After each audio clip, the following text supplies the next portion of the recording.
Yo, what is up, everybody? Welcome to another episode of The Rose Show. As always, I am your host, Jay, who else but me. And today we got a good one for you.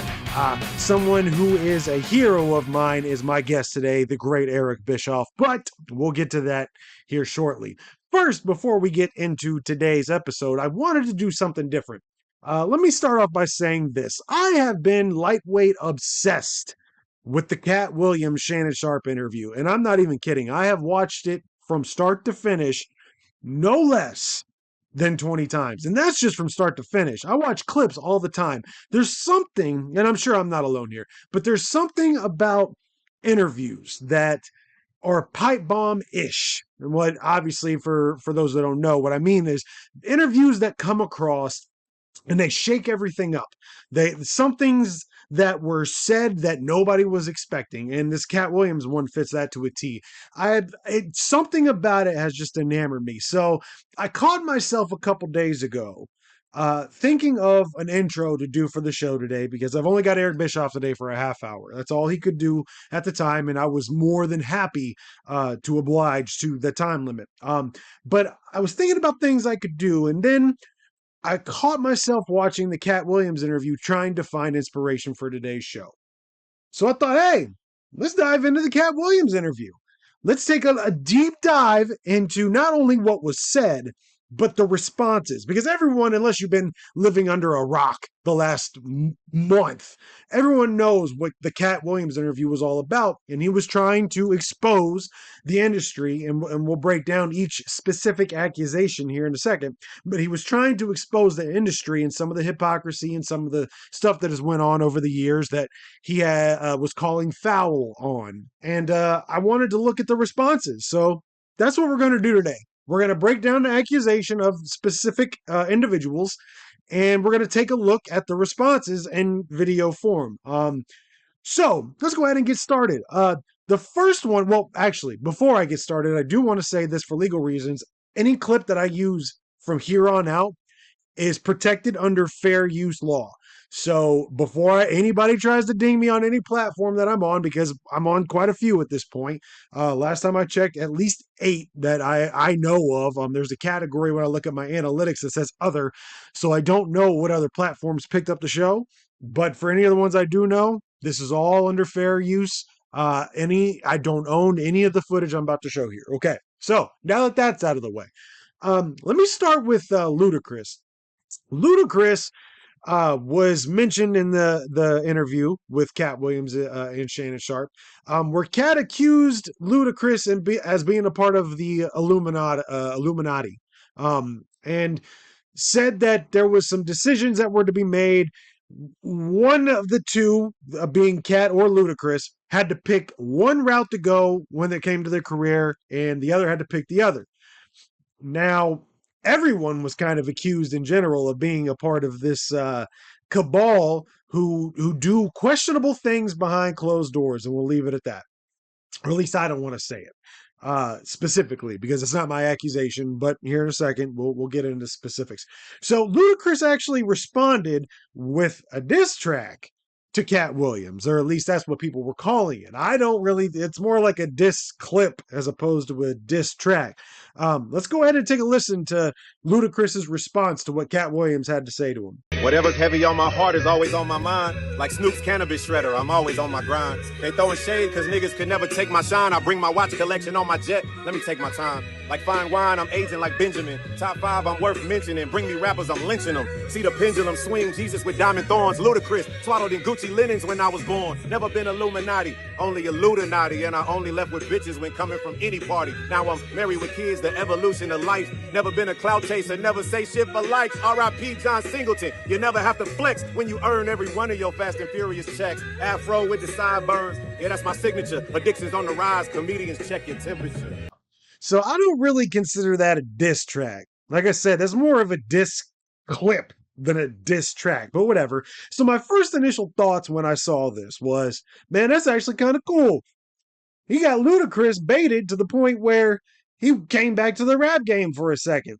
Again, it was a second. And then I came across a comedian by the name of Charleston White who chimed in on the situation. Now, I was thinking, like, okay, obviously Luda was upset, but was he really?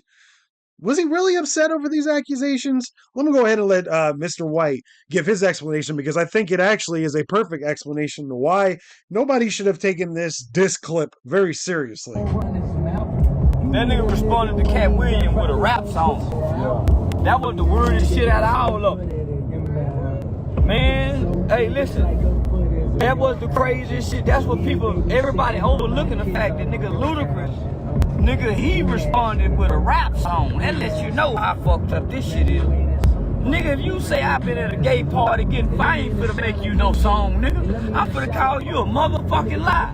Why you nigga call that nigga? I'm gonna call you on your phone, nigga. You lying. You ain't seen me in no mother. That nigga made a rap. That nigga responded with a jingle. Say, that lets you know he guilty. Nigga come back with a rap song. A hell of a rap song. Nigga ain't rapped in 20-some years. This nigga ain't made a rap song in 20 years. Soon as Katt Williams say, hey, I seen you coming out that funny room though, nigga. I mean, I hate to say it, but I completely agree with him. If somebody makes those kind of serious accusations, you will make a 30-second clip to address it and that's it. Or at least in the clip, you're aggravated about it. Go back a couple seconds ago and rewatch that. Don't look mad. It looks like he's responding to something that he was been told to respond to. Didn't look like somebody who was angry. You know, that's just at least my take on it. I don't know what you feel about it, but I think Mr. White has a point. But let's move on. Faison Love. I want to go ahead and talk about Faison Love. Katt Williams called him out multiple times. He never really makes it clear why Faison, in this interview anyway, he never makes it clear why he brought up Faison Love in a couple of these parts in the interview that he had with Shannon Sharpe. But from my understanding, Faison has said a lot of unflattering things about Katt in the past. That's what I get from that anyway. However, it seemed to really push a button with Faison. I'm going to go ahead and play the clip here, and then we'll talk about Faison's response to what Katt said about him. It's so funny how many people think this dumb, stupid motherfucker is spitting truth. But that's the internet, I guess. You guys want to believe in something so bad. I guess you left God, and now you believe in chimps like this nigga, who's an actual chimp, and you're not listening to what he's saying. He's actually calling for help. He's calling for help. None of the shit he says lines up with nothing. So at the end of the day, only thing that Katt Williams really said about Faison is Faison isn't funny, and he doesn't have any Netflix specials. So what exactly is Faison even trying to say here when he says that, you know, everything that Katt says doesn't line up? Do you have any Netflix specials? No. You know, Katt also said that Faison in 30 years has never had his own tour. Faison, have you had your own headlining tour? No, you play in comedy clubs. So what is it that isn't aligning? That's my take on it anyway. And Faison said you must have stopped believing in God. What's believing in God have anything to do with Katt Williams saying that you're a fraud? You know, that's a weird response from my angle. And not only that, he says that we want to believe Katt Williams. Did anyone before this interview ever come out and say, you know what? I really want to hear what Katt Williams has to say about life? No, nobody was even. Katt Williams was an afterthought for the most part. You know, because he's been intentionally kept off TV, or at least that's the way I feel. You know, I don't know how you feel about it, but why would anyone want to believe Katt Williams and what they're saying? If anything, it's the opposite. People don't want to believe what Katt's saying, because if what Katt's saying is true, everything that everyone's believed about Hollywood is a lie. Now, I believe that most of my life, but majority of people don't, and that's fine, I guess. But I don't know.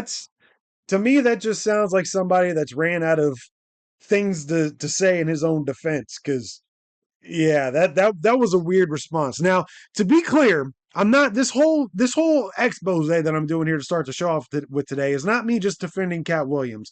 And a matter of fact, we're going to get to the opposite here. Ricky Smiley was one when I started looking into all the stuff when it comes to what we're talking about today. Ricky Smiley was the first one that I looked into because I thought for sure I wasn't going to find anything that would make me think what Katt Williams said about Ricky Smiley was wrong. I've villainized Ricky Smiley just based off what I heard about Katt, right? And then I look up this clip and I see what Ricky says in response. Now, what Katt brought up was the fact that Ricky Smiley said that it was supposed to be him in Friday After Next in the role of Money Mike, not Katt Williams, and they swapped. Katt took great exception to that, and multiple times throughout this 2-hour interview calls out Ricky Smiley, calls him a liar, the whole shebang bang. Again, if you haven't watched this Katt Williams interview, it's too much to really dissect here, the specific allegations, not only with Ricky, but everybody. So I highly recommend going back and checking that out. But he's calling Ricky Smiley a liar. So let's go ahead and listen to Ricky Smiley's response to what Katt said in the Shannon Sharpe interview right now. When I went out there, let's just go back. In 2000, I was the host of BET Comic View and in the season 2004. I also worked on this show called Live from LA. That was my first job with BET, and that's where I met Ice Cube, if I'm not mistaken. And Ice Cube was like, man, hey man, I like your work. I want to do some stuff with you. I want to put you in some movies. And Ice Cube started putting me in movies, which really helped my career. I was in All About the Benjamins, but of course, when they changed the ending of it, that part didn't make any sense. But then he put me in Friday After Next. And just for clarification, I went out to audition for Friday After Next as Money Mike, not the Santa Claus. And that is the honest God truth. I had no reason to go on there and to go on Shannon Sharpe's show and lie about any of that. That's what I auditioned for, was Money Mike. And I guess the producers, Cube and everybody saw something different. And I think that Money Mike character, Special K, was going to come off as kind of like just a guy who was hanging around in the strip mall who was just kind of being annoying and almost like a crackhead type of character. That was right. Just, so I guess when Katt Williams did it, they added the whole pimp twist to that character, which was actually a better decision and made it funnier. Because ain't no way in the hell I could have executed that role like that. And I'm glad that they made that decision and they put me in a Santa Claus role, which was actually perfect. So when I got back to LA, they said, hey, your role has changed. You're going to be the Santa Claus. And here's the Santa Claus suit. Put it on, and here's your lines. Sat in the trailer, went over the lines, went over my stuff with Cube, and the rest is history. So after watching Ricky Smiley's response, I got to say, I do genuinely believe that Ricky thinks it was a miscommunication. You know, he in this, if you want to really check out what Ricky really says, go look up that clip. I don't know the specifics because again, I don't know. It's obviously says the Ricky Smiley show. I don't know when it was released. It had to have been within the last 3 weeks, right? So go look it up because it is a long one and he brings in his manager and his manager kind of backs up what he's saying. But when I watch that, I genuinely believe Ricky. And I'm going to play another clip here in a second, and that kind of confirms what Ricky just said. But before I looked up this next clip, I genuinely believed what he was saying. That sounds accurate. You know, he auditioned for a role. He thought he was going to get that role. And then they came back and said, hey, instead of playing Money Mike, you're going to play the Santa Claus. Now, do I believe that Ricky probably at that point in time was probably saying it should have been him behind stage and behind the cameras? Who knows? Who knows? I wasn't there. I can't say yes or no.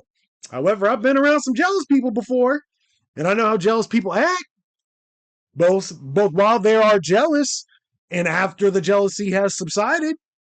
You know, and I believe it. I could see that 100%. Absolutely. Again, I wasn't there. I don't know. But as I was alluding to here a second ago, upon this research, I found a clip of Ice Cube addressing specifically the accusation that Money Mike was never supposed to be Ricky Smiley. So let's go ahead and I'll play the clip here of Ice Cube addressing this, and we'll come back and we'll talk about it here in a second. Katt was 100 on a few things. Most of what he was saying, a couple of things, you know, I just want to clarify. When we bring in a new, you know, comedian, we do have them try out for different roles. So Ricky did give Money Mike a shot. But when we saw him and, you know, we kind of saw how he moved and how he was, you know, auditioning, we decided that he would be a better, you know, Santa Claus, which was, to me, the perfect casting.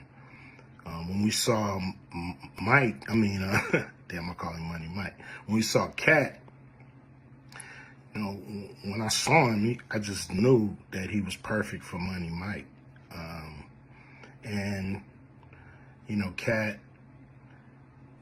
you know, said he wrote his role, which, I mean, the role was written, but he enhanced it. This is why Katt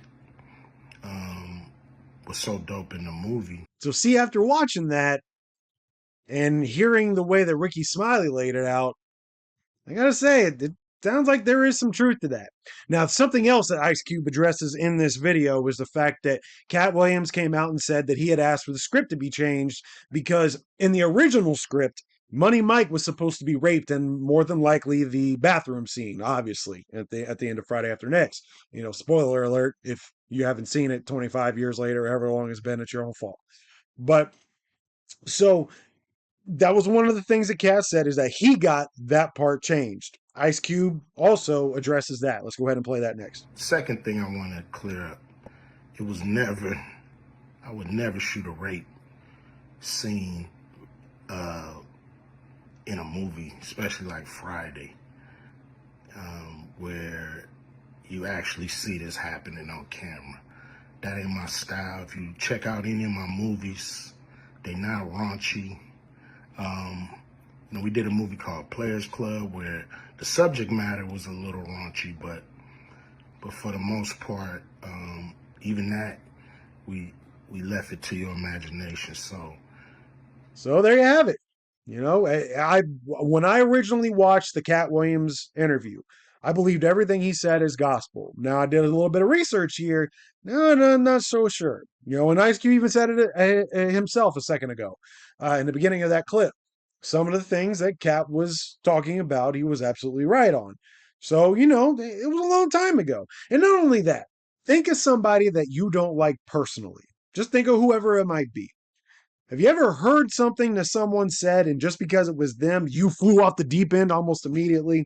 Maybe that's the same thing that happened with Katt in this Ricky thing. He just went crazy because he heard something that Ricky Smiley said, and it didn't fly.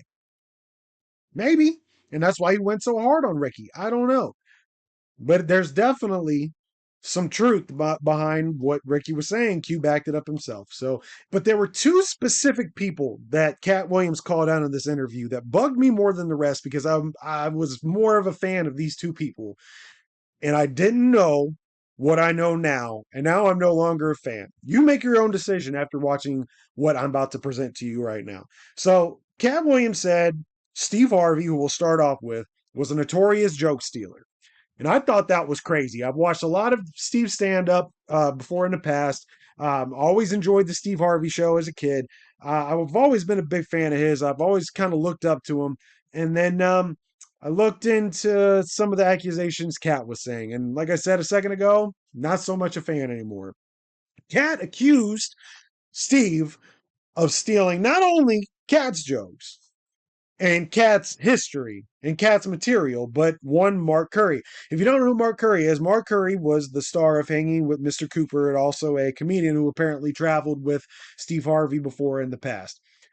Let's go ahead and start off with this specific joke here that you might find questionable after watching it. Are not supposed to be at the gas station making life decisions.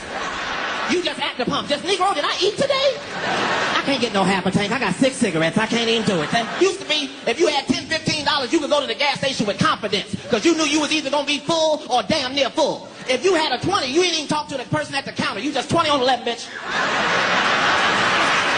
Used to be, if you put $15 in your tank, you had time to bond with your vehicle. You had time to put the nozzle in and set the clicker and look through your car and clean off the dashboard and look through your CDs and run in the store and get some Pringles and a Snapper, and it'll still be $4 a gallon. Can't even pump gas like you used to no more.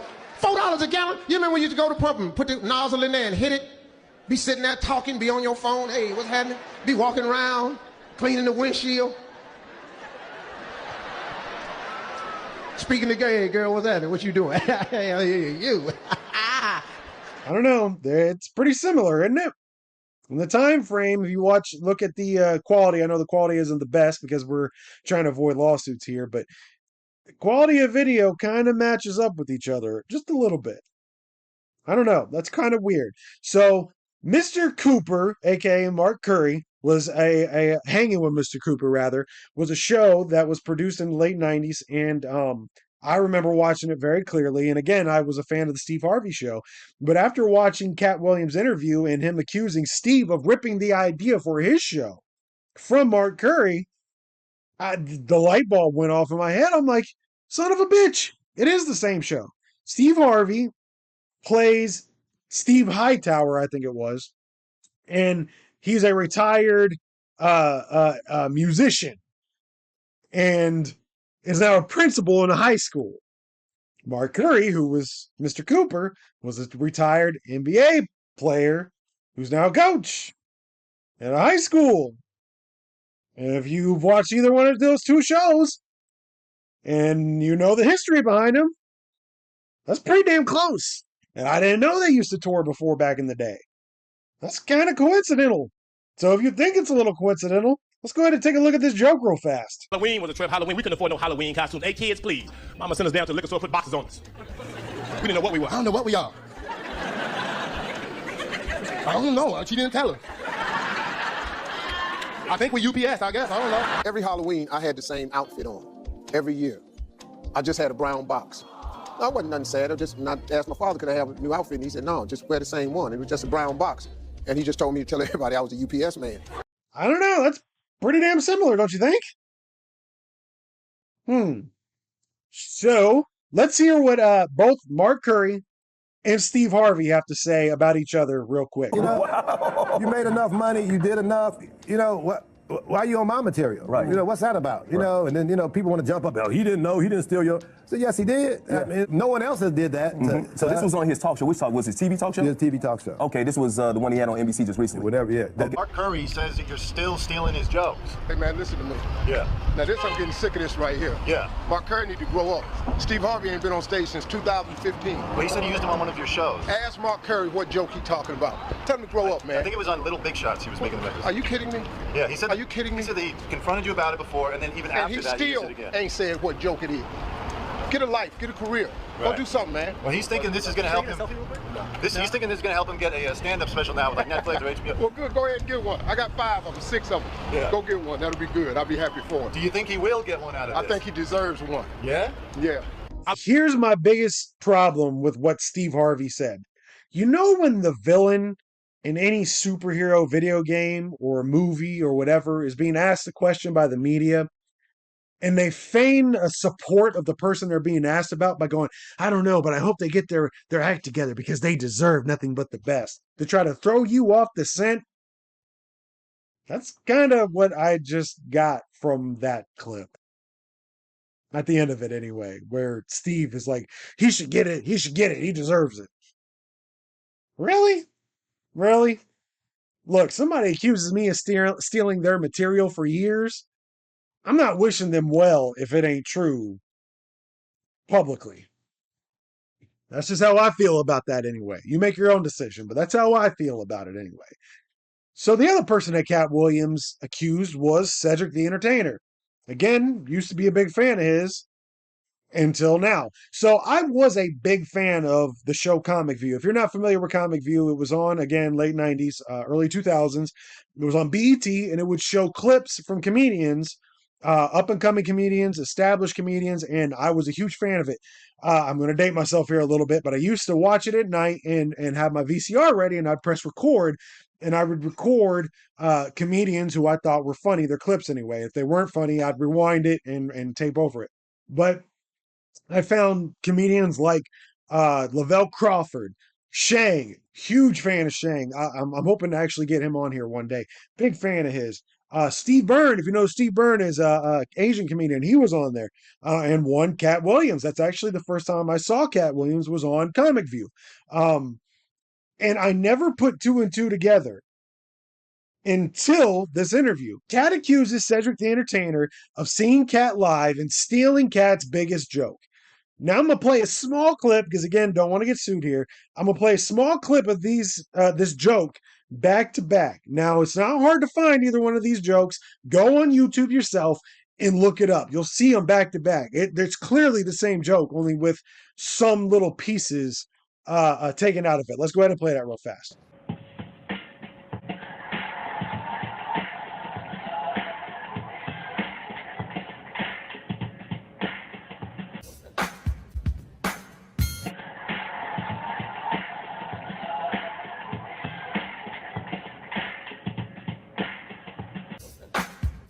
Again, go back and watch the two clips in full back to back. It's the same joke.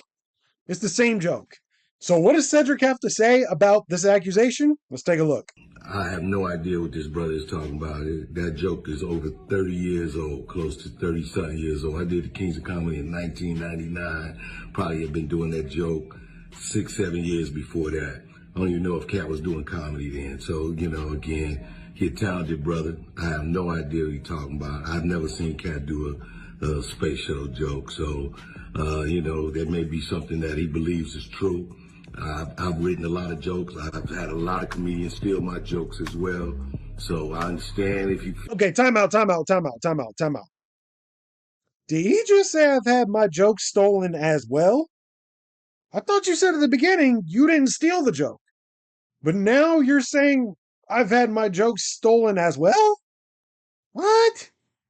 Nah, he knows he's guilty. Look at his face. In my opinion, he knows he's guilty. You can make up your own opinion of the situation, but nah, there's something not right there. There's no way. So the last point I'm going to make here is there was a documentary that was made by Guy Torrey that Katt Williams brings up about Steve Harvey, and Tiffany Haddish is another person that got name dropped in this accusation. Cedric the Entertainer, Kevin Hart, all being at the Laugh Factory Comedy Store in LA, yada, yada, yada. Again, you got to look up the Katt Williams interview for specific accusations. I'm just kind of giving you the short rundown version. So Guy Torrey, who is a comedian, actually responded to this with this clip right here. Torrey, Guy Torrey. I need to address this Katt Williams situation, man. I normally don't get into stuff like this, but since my name was mentioned, I need to clear some things up real quick. First of all, I'm not taking any sides, man. You know what? He mentioned Fat Tuesdays. He mentioned my documentary on Amazon Prime right now, which is streaming strong. And he mentioned it was a beautifully done documentary, which it was. But we told no lies. And it was mentioned that in the Club Shay Shay interview that Cedric did not come through Fat Tuesdays, which is not true. Check it out. Cedric the Entertainer and Joe Torre, 1995, Fat Tuesdays. The Katt Williams himself, film director F. Gary Gray, Chris Rock, Guy Torrey, Cedric the Entertainer. Some closer looks. Cedric the Entertainer! Started out as... So you look at this clip and you kind of go, you know, maybe there was some validity to this documentary that was made, and maybe Katt is just, you know, jumping the gun. Again, back to what I said earlier, maybe Katt's just ready to take these people out verbally, so he jumps the gun on these accusations and just says there's all lies. I don't know. However, I do want to address one thing when it comes to that. Tiffany Haddish got on stage and had this to say. This said, oh, they wouldn't let her perform in the Comedy Store. That's true. They wouldn't let me perform on the white nights in the Comedy Store, but I performed on all the black nights. They wouldn't let me perform on the white nights at the Improv, but I performed on all the black and Latino nights. So at first glance, you hear what Tiffany Haddish says, and you go, okay, maybe Katt, you know, wasn't around for some of these specific nights where she was there, right? My only problem with that is, you're going to sit here and tell me Katt Williams didn't know you performed at these places because you weren't allowed to play at for the white audience. Katt Williams, who is quite frankly one of the most pro-black comedians out there. Not saying there's anything wrong with that by any means. You can be, here's a newsflash for you. You can be pro something without being anti something else. I know society doesn't let you believe that anymore. You can be pro one thing and not anti something else at the same time. That is possible. So anyway, that's besides the point. But Katt Williams, who is the most pro-black comedian on earth, didn't know that you showed up to these places because you couldn't play at the white night? Huh? That don't make any sense at all. Again, make up your own decision on that, your own opinion on that, your own viewpoint on that. My viewpoint is you're full of shit and you were never there. That's my viewpoint. Who am I? I don't know. So let's go to the point of this. Katt Williams, is he crazy or not? I don't know. You know, we've heard from multiple people here during this segment. You make up your own mind. Katt Williams, crazy or not? I don't think so. Do I think he got some of his details mixed up? Absolutely. Absolutely. You know, on this very show, I've had to take things out and not publish it because I went back and watched it and I had to go, that's not the way it happened. Because I remembered it differently at the time. My opinion, I don't think he's crazy. I just think he might have gotten some numbers mixed up, some dates mixed up in his head. I mean, again, make up your own mind. What does the road think? Not so much. Let's go ahead and go to a word from our sponsors. And following this, my interview with the one and only, the controversial, the great Eric Bischoff. All right, everybody, it's time to stop and let you know about today's sponsor of the show, Crazy Martin's in Piqua, Ohio, one of my favorite places in the entire world to go to. Crazy Martin's has provided their customers with quality products for over 20 years, from ashtrays to water pipes and everything in between. Stop in, check out their selection, and of course, check out their pinball machines. With over 20 pins to choose from, there is something for everyone. Crazy since 1996. I don't just say this about every place. I love going to Crazy Martin's. I've always loved going to Crazy Martin's ever since I was of age to go to Crazy Martin's. It's one of my favorite places in the entire world. Me and my wife go there almost every Sunday to play pinball machines. It is one of the funnest spots in Ohio you could possibly find. It is in Piqua, Ohio. Check out their website at www.crazymartins.com.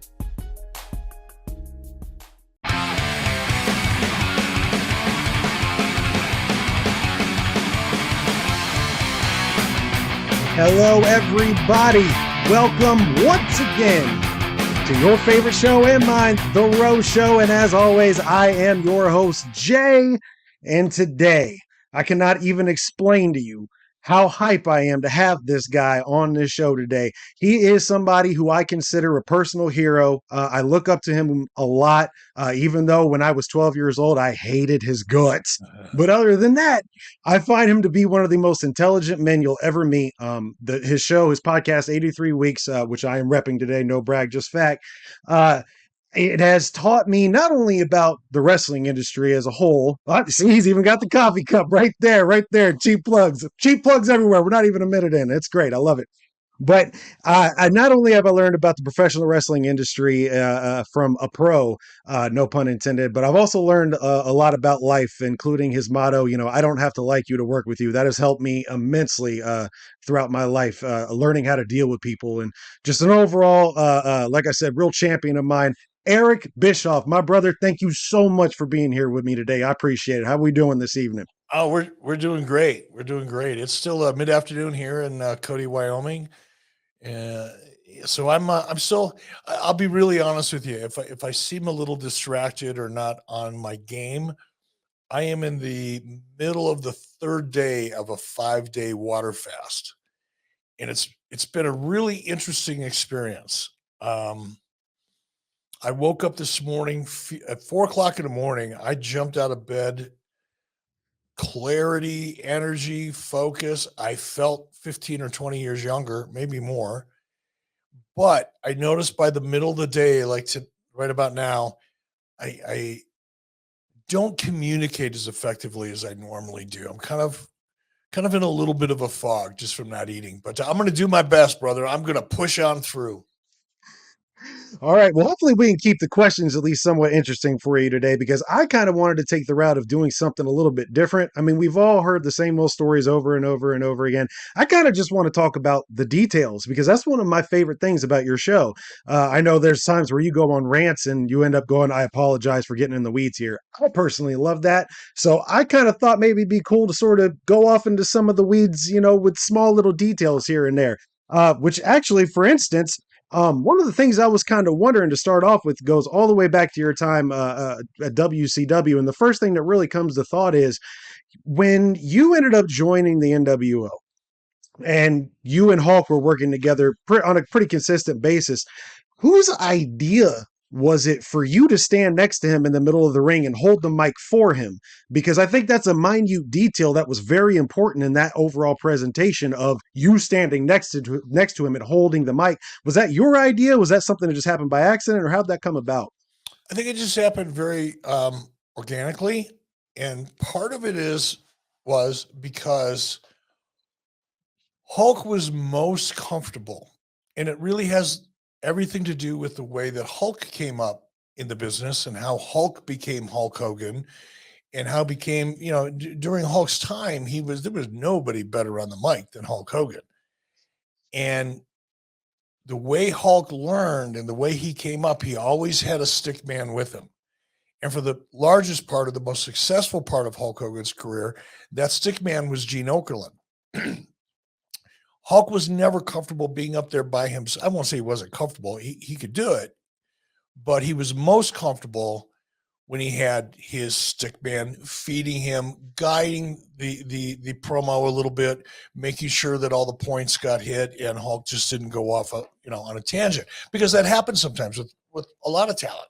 They'll get in the middle of what they thought they were going to say, and then all of a sudden, we're like I am off in the weeds. It's like everybody sitting in the truck is going, wait a minute, that he was supposed to talk about that.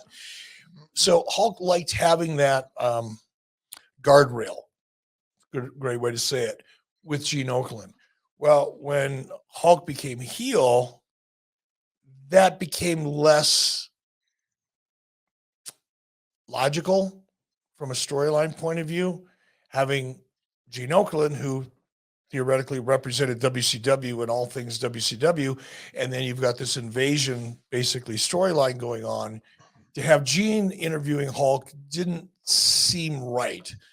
So it was kind of a natural. Hulk and I worked together very, very well, on his promos. Even before the NWO thing, I worked with a lot of Hulk's promos with him, just kind of like as a sounding board, give him a few notes and things like that. So when it came time for the NWO to have their version of Gene Okerlund, I was kind of a natural fit for that, and it made the most sense at that time. It wasn't like we all sat around and tried to come up with a creative solution and we battered a bunch of names around. It wasn't that. It was just literally at one point in time, we looked at the format and said, wow, we need to have somebody in there holding a mic for Hulk. What makes the most sense? And I made the most sense. And it really is what led to me turning and becoming the NWO frontman. That made me being the stick man make even more sense. Yeah, for sure. And the fact that it was natural, that makes a lot of sense, because you're kind of like me not kind of, you are like me in the fact that you're a natural heel. Which, as a matter of fact, here on my notes, I'm going to turn heel, I'm sure, here in a couple of minutes to certain viewers, and I don't really care. But when you can just exasperate, who you are, that it fits naturally. So that makes a lot of sense. But something else that I kind of wanted to talk about when it comes to your WCW tenure, when you took the job as the top guy in WCW, was there anything in particular that was kind of difficult for you to get used to as far as the day-to-day operations, or was there anything on the opposite side of that? Was there anything that just came naturally where you're like, wow, I can't believe how easy I got into this?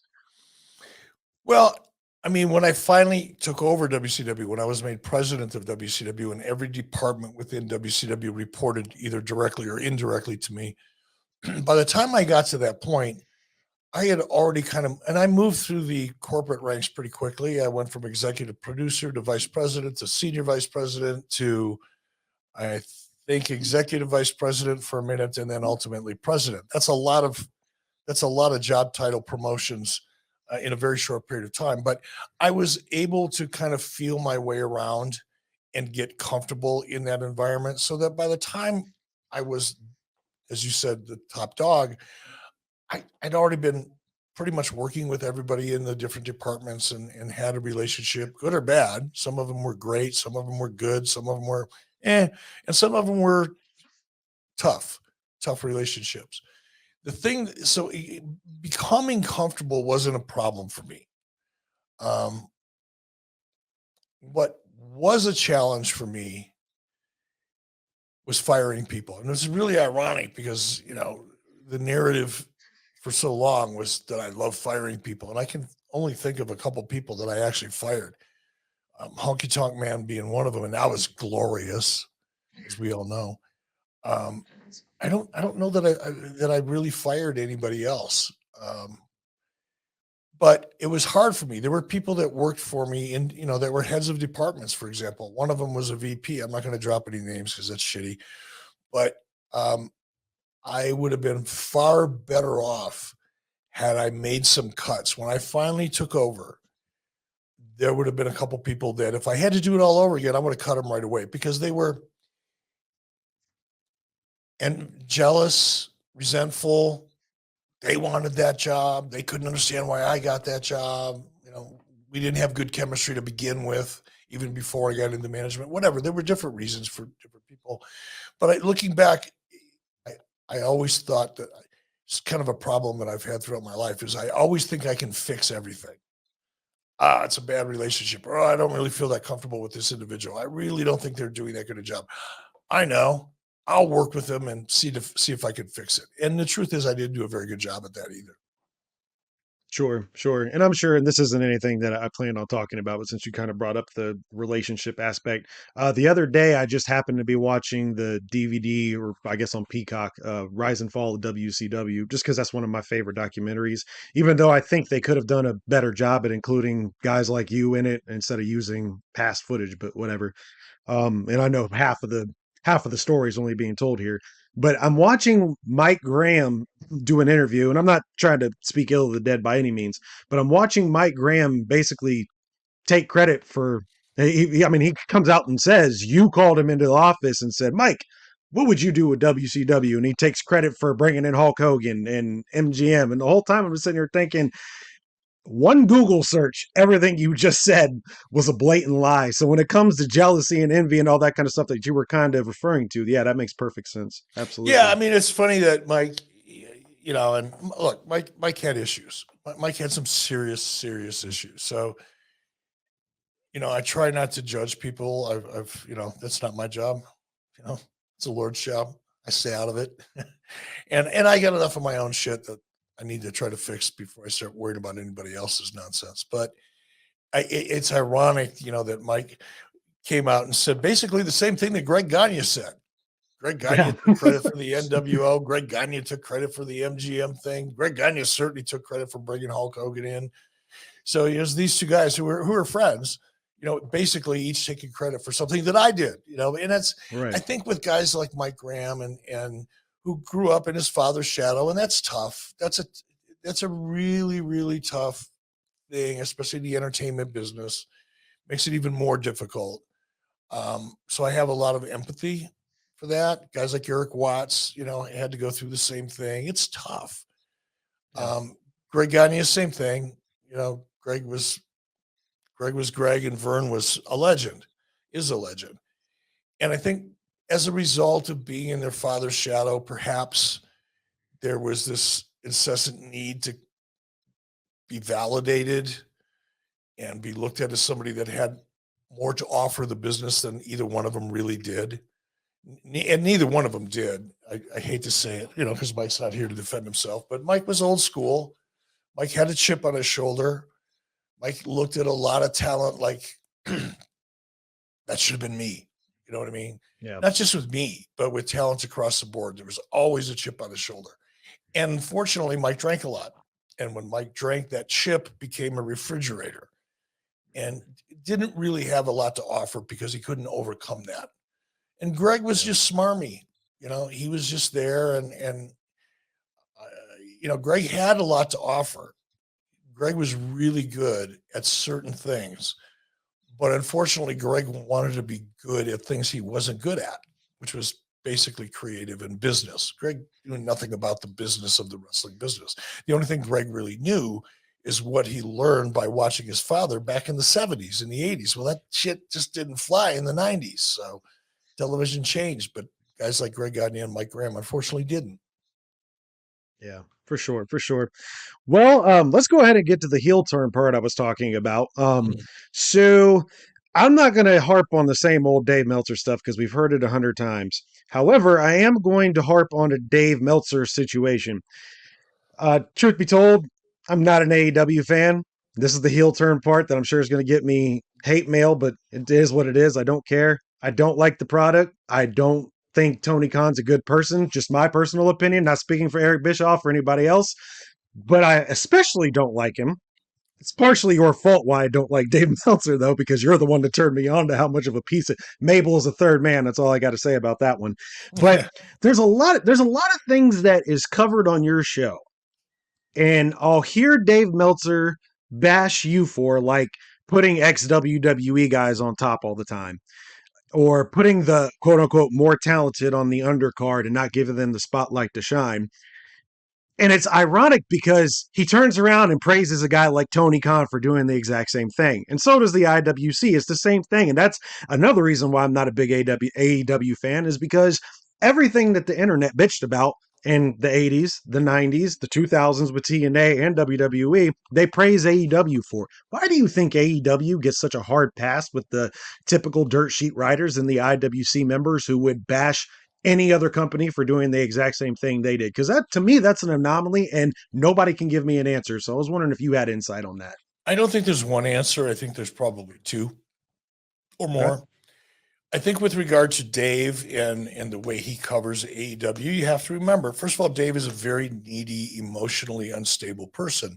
He needs validation. He needs to come off as the most knowledgeable person to ever think or watch or talk or write about wrestling.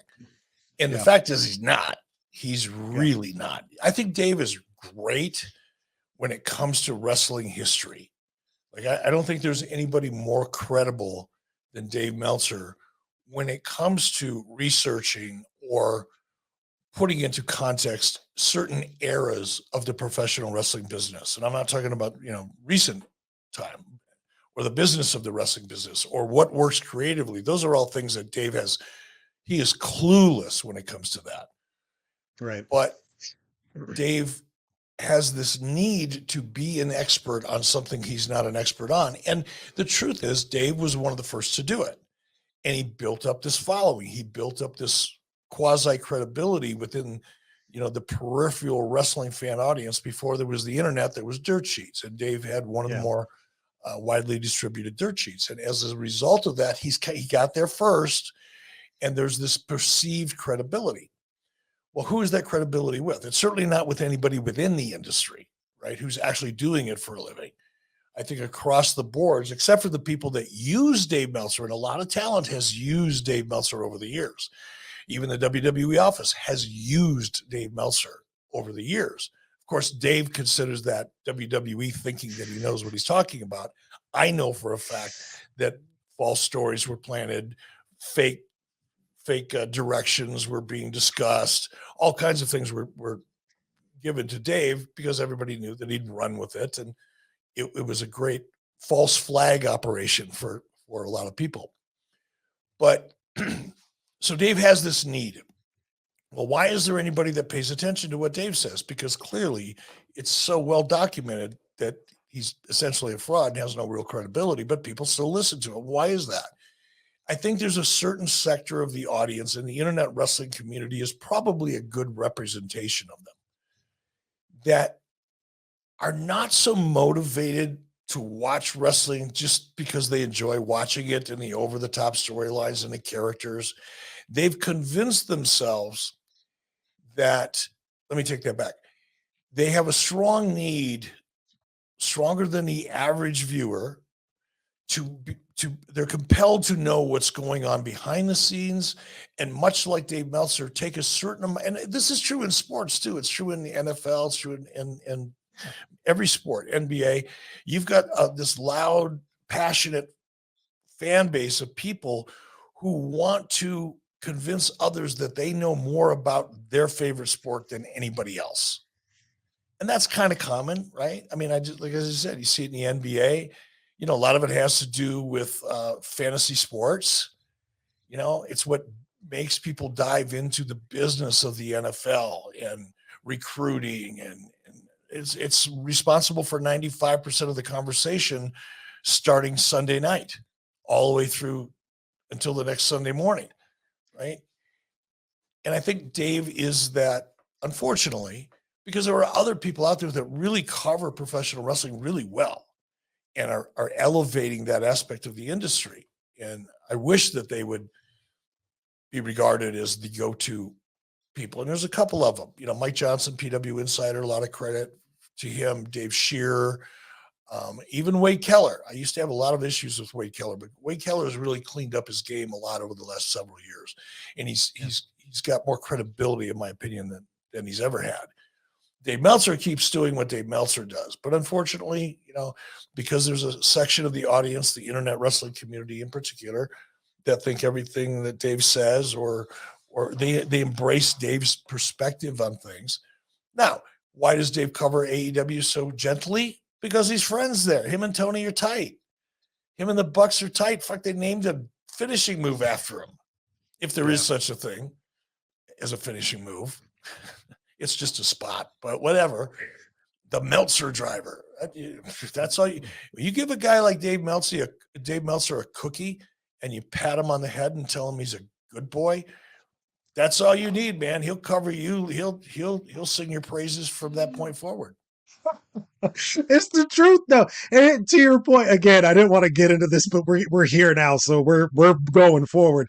The Meltzer driver, like you said, I bring that up anytime. I've had legit arguments with friends over this because they literally hate the fact that I don't like AEW. They hate it. And I bring up the Meltzer driver thing and they just completely go off to the side. No, that's why he's obviously writing positive about them. They named a fucking move after him. They're showing it. They're showing it in their own fan base's face. Like, haha, look at us. We're in cahoots. And the fan base is just like, I don't know what you're talking about. And that's what irritates me more than anything. One of the reasons I've been so critical about AEW, and I don't think Tony's a bad person. I don't know him well enough to judge him at all. I wouldn't try even if I knew him better. But I think in his heart, he's a good guy. He does some good things. He's a different cat. He's different. He's very unique. His mind works differently, I think, than a lot of people's. But I think the mistake that Tony has made is by listening to people like the Young Bucks and the Dave Meltzers, and not taking anything away from the Young Bucks. From what I've heard, they're wonderful husbands and parents and good, solid people. But I don't think they know fuck all when it comes to the business of the wrestling business and what works on a national scale. They're indie-rific as hell. Don't get me wrong. And they're great performers if that's what you're into. Sure. But I think that Tony has, because of his proximity to Dave Meltzer and people like Dave Meltzer, they're writing that show for the internet wrestling community. They're not writing it for the 3 million people that watch WWE. They're writing it for the 300,000 that follow them because of what they read on the internet. They're booking for the internet. They're not booking for a mainstream television audience. And what's sad is, and I don't even know if you've seen this on your feed because I pay attention. I mean, you're the only person in the world other than my sports teams that I get instant notifications for on X, Twitter, whatever you want to call it. So I know you pay attention to, your responses and everything like that. So maybe you've seen this, but there are actually a group of people out there who truly in their soul believe the only reason why people watch WWE is because they're trained to. And that they really don't like the product. They're just like a zombie and they turn it on, at Monday nights because that's what they're programmed to do. No, some people actually kind of like that. Some people actually don't like the gymnastics routines. That's honestly what turns me off. Now we can get into it. It doesn't matter. Do you ever see the My Pillow commercial? Yes. Everybody, I mean, commercials everywhere, right? Mike Lindell selling fucking pillows. Right.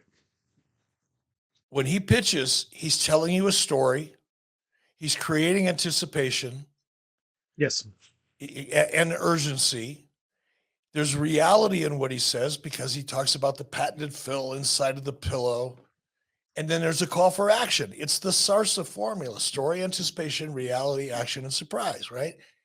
And whether it's a television commercial selling freaking pillows, whether it's a TV commercial that is selling beer or tequila or whatever, adult beverage, whether it's selling a car, whatever it is, if it's a television commercial, if it's a sitcom, if it's a dramatic series, if it's a feature film, if it's a freaking book, it's a 3-act structure. It's a beginning, it's a logical beginning that captures your imagination. It's a middle that puts what you thought you're sure was going to happen at risk, and now it may not happen. And then the last act is the resolution of the conflict. It's that simple. Yeah. And WWE is doing a great job with that. In AEW, what the internet wrestling community and the brain trust, the creative brain trust at AEW think is a story is nothing more than a justification for a match. That's not a story. That's not a beginning and a middle and an end. That's just an excuse to put 2 names on a piece of paper and put it on TV. Or an angle, a hot angle that leads to a match. That's not a story. That's an incident, but it's a part of a story, but it's not a story. But the internet wrestling community is convinced that those are good stories that they're seeing in AEW, and they're fucking horrible. They're childish. I could probably find half a dozen 12-year-old kids in the elementary school or junior high school where I live, spend an hour with them, and probably get better story structure out of them than we're getting out of AEW. Yeah, sure. And it's funny because they always want to dog the goofy stuff that WWE does. And trust me, I am in no way, shape, or form trying to defend WWE. Sometimes what they do is just plain out awful. However, the IWC sitting here trying to act like AEW didn't just have somebody riding a fucking scooter down to the ramp the other day, and they don't do goofy stuff, which, hey, it's fine, but just don't act, moments mean more to me than matches. And case in point here, I'm going to switch topics for the last couple of minutes. I got you. A moment that always sticks in my mind because I'm interested in stuff like this about the logistics and the actual technical sides of wrestling and making moments, as we were just talking about. One moment that always sticks in my brain is the scene where the NWO is on the garbage trucks. So the technical side of when you guys did that, was that like hard to set up? Were there certain permits that you had to put together? What was the process of how you ended up making that come down? Because I'm sure they probably had to do like block off streets and all that kind of stuff. What was the actual technical process of putting all that together? There wasn't any. We did it at midnight the night before. So it wasn't a live shot. It was pre-taped the night before. We did it like at midnight. So there was no, and it was like 5 degrees or 5 below zero. It was unbelievably cold.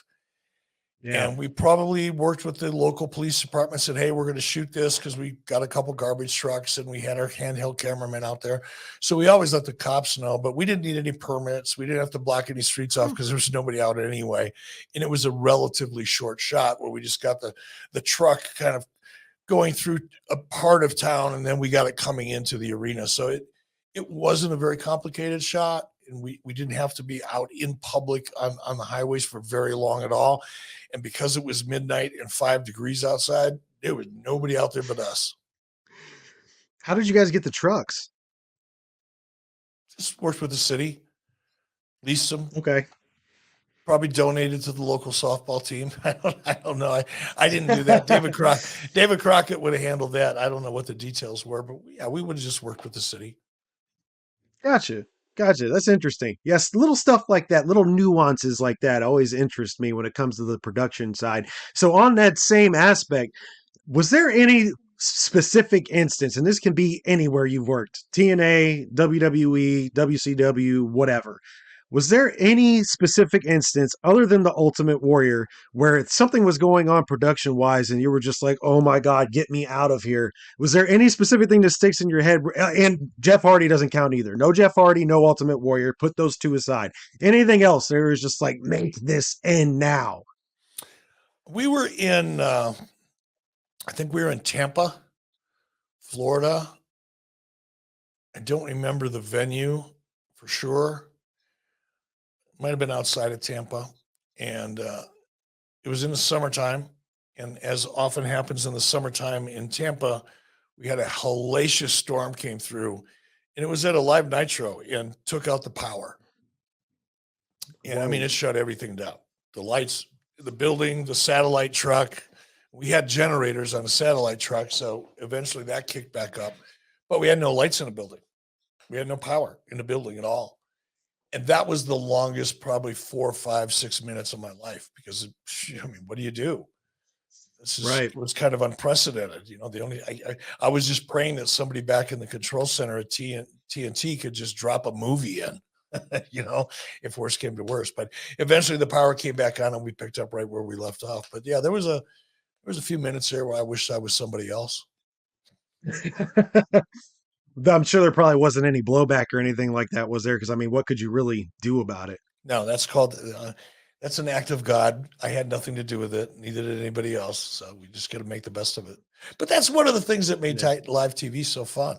You know, live TV. Right, I mean, sure. It's live TV is where it's at. Obviously, it's one of the reasons why WWE followed in our footsteps and went live every week, because that's what we were doing to kick their butts. You know, it's the reason AEW is going live every week. It's more expensive, but it's the only way it works. Yeah, I wholeheartedly agree.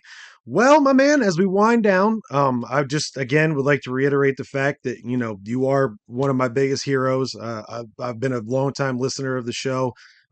Every time I talk to somebody who's been in the industry, I always say thank you for everything you've contributed to it, and you have contributed a massive amount, even though up until your podcast, it was mostly stuff that I hated you for, especially again, when I was a little Jay. I was full-fledged a Shawn Michaels fan, and I saw this guy constantly taking shots at the company I loved, and you know, back then it was still real to me. So yeah, but even then, I still, even as a little kid, you were still making an impact on me as an adult. You still are to this day. So thank you very much. And I'm going to go ahead and turn the last minute or so over to you. And if you would like to plug any socials or anything like that, it's all you, my man. No, I think most people by now know where to find me. I'm at eBischoff on X or Twitter. I call it Twix. I don't know why that hasn't caught on more than it has, but yeah. On Twix, I'm at eBischoff. On Instagram, I think I'm the real Eric Bischoff. Otherwise, just like and subscribe over at YouTube, and you'll see me over there on 83 Weeks. Drops every Monday morning, and then usually Strictly Business drops on either Thursday or Friday with John Alba. So, God, who wants to see any more of me than that? Well, not to be a mark or anything, but I do. Thank you very much, Eric. I appreciate you taking the time, my man. Happy to do it. Thanks for the invitation. I appreciate it.